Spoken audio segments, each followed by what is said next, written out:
दिल्ली में यमुना नदी ने एक बार फिर से खतरे का निशान पार कर लिया है। ओल्ड रेलवे ब्रिज पर नदी का जलस्तर बढ़ गया है और खतरे के निशान के ऊपर पहुंच चुका है। जो आपको बताएं कि निचले इलाकों में भी रहने वाले लोगों की चिंताएं बढ़ गई हैं। यमुना पुसा बांध तक पानी पहुंचने से खतरा और बढ़ गया है, लेकिन राहत की बात यह है कि बांध के दूसरी तरफ के रिहायशी इलाके सुरक्षित हैं।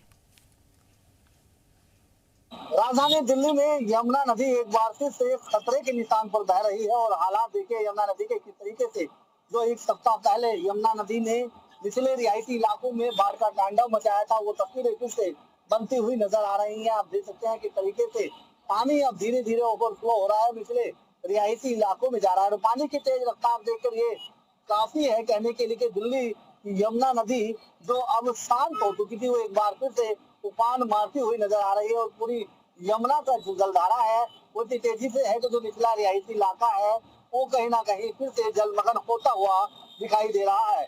आपको बता दें, राजधानी दिल्ली में एक बार फिर से यमुना नदी उफान पर है, जिसकी वजह से प्रशासनिक अधिकारी यमुना नदी के किनारे सक्रिय है। अनाउंसमेंट करके फिर से पिछले रिहायशी इलाकों में रहने वाले लोगों को सूचित किया जा रहा है। करीब एक सप्ताह पहले यही यमुना नदी का खतरे का निशान चौका वो पार कर गई थी और कहीं ना कहीं पिछले रिहायशी इलाकों में रहने वाले लोगों का रेस्क्यू भी किया गया था। फिलहाल लगातार पहाड़ी इलाकों में बरसात के बाद दिल्ली की यमुना नदी का जलस्तर एक बार फिर से खतरे के निशान को पार करता हुआ दिखाई दे रहा है। नसीम अहमद, मीडिया, दिल्ली। तो यमुना नदी बांध तक पहुंच गई है। यमुना ने पार कर दिया है खतरे का निशान।